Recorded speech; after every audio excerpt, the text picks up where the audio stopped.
Friends, good morning, Radhe Radhe. আশা করছি তোমরা সকলে অনেকটা ভালো আছো। আমিও কিন্তু খুব ভালো আছি। তিথি ব্লগস এইচডিবি চ্যানেলে ওয়েলকাম জানিয়ে নতুন ব্লগ ভিডিও নিয়ে চলে এলাম। আজকের ব্লগ ভিডিওটা একটু ছোটো মোটোর মধ্যেই করব, কারণ অনেকটা ব্লগ ভিডিও মাঝে মধ্যেই বড় হয়ে যাচ্ছে। চলো ভিডিওটার সঙ্গে থাকো, ভিডিওটা স্কিপ না করে দেখতে থাকো। আর যারা যারা এখনও সাবস্ক্রাইব করোনি আমার চ্যানেলটি, খুব তাড়াতাড়ি সাবস্ক্রাইব করো, লাইক করো আর কমেন্টস করতে কিন্তু একদম ভুলো না। আর এখন আমি স্নানে যাব, তারপরে আমি পুজো দিতে চলে যাব। ভিডিওটার সঙ্গে থাকো তোমরা।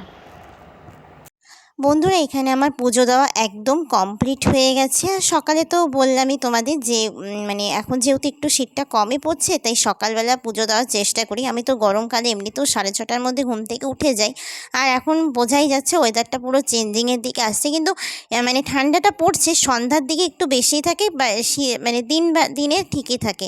আর এখানে আমি পুজো দেওয়ার আগে স্নানে যাওয়ার সময় যে জামা কাপড়গুলো আমার বাইরে ছিল, প্রায় অনেকগুলো জামা কাপড় আমি একবারে ধুয়ে দিলাম, যেহেতু রোদটা ভালোই দেখছি সেই জন্য। এখানে মা লাঞ্চের জন্য মাঝে নুন হলুদ দিয়ে রেখে দিয়েছে। তারপর হবে পালং শাক মাছের মাথা দিয়ে। মাছের ঝোল তো হবেই, আলু বেগুন দিয়ে মাছের ঝোল হবে। আর মা বলছিল আজকে নতুন একটা রেসিপি করবে। আর এখানে মা ভাতটাকে একদম নিরামিষভাবে করে নিচ্ছিল, কারণ আমরা তো সকালে ভাত খাই না, দুপুরে মা গরম গরম ভাত করে আর রাতে করে নেয়। এখানে মা মাছগুলো ভাজাও করছিল। আজকে বন্ধুরা তোমাদের সাথে একটা নতুন রেসিপি শেয়ার করব। নতুন আমি বলবো না, কিন্তু তোমরা কে কে জানো অবশ্যই কমেন্টস করো। আর এখানে মা দেখো সব কিছু খুব সুন্দর করে গুছিয়ে নিয়েছে। আর এখানে ছিল একটুখানি চিকেন। মা এই 3টে মাছকে আলাদা করে ভেজে তুলে রেখেছিল। তারপর কড়াইতে হালকা আঁচে পেঁয়াজ, ধনেপাতা, রসুন সব কিছু সুন্দর করে ভেজে নিয়েছিল। আর এখানে রেসিপিটা বলতে পারো, আমি এই যে মাছগুলোকে সুন্দর করে একদম ভেজে ভাজার পরে কাঁটাগুলো ছাড়িয়ে নিচ্ছিলাম। এটাকে মাছ মাখা বলে। তো কারা কারা এই রেসিপি বলবোই, কারণ নতুন একটা রেসিপি তো খেতে মা বলছিল যে অন্যরকম কিছু একটা করে দিই, কারণ রোজ তো মাছের ঝোল হয়, তার সাথে মাছের একটা অন্যরকম রেসিপি। আর একটু হচ্ছে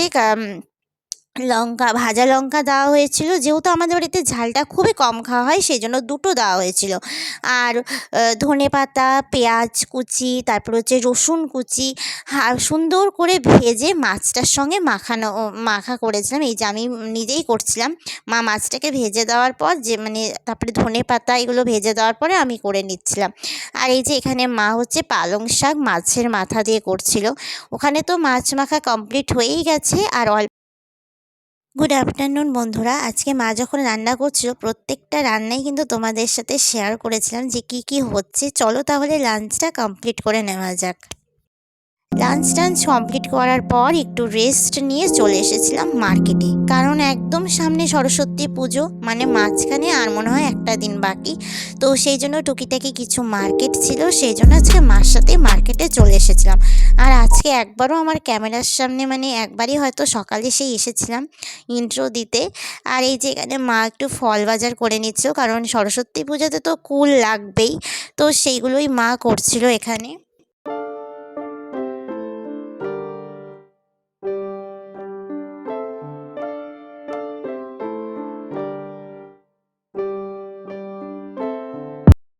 যেহেতু সরস্বতী পুজো, তো সেজন্য ফুলের দোকানেও প্রচণ্ড ভিড় ছিল। আর সব স্টুডেন্টদেরই বেশি ভিড়। আর আজকে ফুলের দামটা একটু বাড়ানো হয়েছিল, তো বলছিল যে সরস্বতী পুজোর জন্যই নাকি এরকম করা হয়েছে। আর তাছাড়াও এত ডে চলছে, সেই জন্যই বললো যে বাড়ানো হয়েছে। তারপর চলে গিয়েছিল মা মিষ্টি কিনতে। আর মিষ্টির সাথে সাথে দইও কেনা হয়েছিল, কারণ হচ্ছে দই তো সরস্বতী পূজাতে মেন। আর আমাদের এখানে তোমরা হয়তো অনেকেই জানো, হুজুর সাহেবের মেলা কিন্তু খুব নাম করা মেলা। তো সেই মেলাও একদম সামনে। বাজারে তো প্রচণ্ডই ভিড়, কি বলবো আর। গুড ইভিনিং বন্ধুরা। আর টুকিটাকি তো যেটুকু দরকার সেগুলো নিয়েই আসলাম। এখানে দই আর মিষ্টিটা হচ্ছে ফ্রিজে রেখে দিয়েছি। আর ফুলের দোকানের থেকে ফুল যখন আনতে গিয়েছিলাম, ওখানেই পলাশ ফুলটা পেয়ে গেছি। এটা অনেকটা সুবিধা হয়েছিল, এটা নিয়ে একটা টেনশনের ব্যাপার ছিল। আর এই যে এখানে বাবা এসেই দেখছি যে খরচাগুলো করে রেখেছে, যেহেতু আর একদিন বাকি, তো পরের দিন যাওয়াটা একটু চাপ হয়ে যায়, তো সেই জন্য আজকেই গিয়েছিলাম। আর এখানে যে বাবা বিস্কিট, দুধের প্যাকেট, হলুদের গুঁড়া, আর এটা ছিল হচ্ছে, এটাও ছিল একটা বাদাম বিস্কুট। তো পরে খেয়ে দেখবো যে কেমন লাগে এটা খেতে আবার। চা খাওয়া তো কমপ্লিট হয়ে গেছে, আর হচ্ছে যেগুলো বাজার করেছি সেগুলো তো দেখালাম। আর ফল বাজার তোমাদের সাথে শেয়ার করিনি, মা যখন নিচ্ছিল তখন তো বলেই দিলাম। আঙ্গুর নিয়েছিল, আপেল নিয়েছিল, আর হচ্ছে কুল তো মেন, কুল নিয়েছিল, আর শসা, তারপরে হচ্ছে আরও দুটো ফল, সেটা হচ্ছে বাবা আসার সময় নিয়ে আসবে, আমরা আনতে ভুলে গেছিলাম, তো মা বাবাকে ফোন করে দিল নিয়ে আসার জন্য। আর একদিন আগেই বাজারটা কমপ্লিট করলাম, কারণ মার হচ্ছে যাওয়া হবে না, আর এত কিছু বাজার, তো সেই জন্যই। আর সরস্বতী পুজোটা ছোটো মোটোই করা হবে। তো আজকের ব্লগ ভিডিওটা হচ্ছে আমি ইভিনিংয়েই শেষ করছি। বন্ধুরা, তোমরা অনেকটা ভালো থেকো, সুস্থ থেকো। নেক্সট ব্লগ ভিডিওতে তোমাদের সাথে আবার দেখা হচ্ছে। প্লিজ ভিডিওটাতে লাইক করতে তোমরা ভুলো না, আর হচ্ছে চ্যানেলটাকে সাবস্ক্রাইব করো, আর কমেন্ট করে জানিও কেমন লাগলো আজকের ব্লগ ভিডিওটা। চলো তাহলে, টাটা, বাই বাই।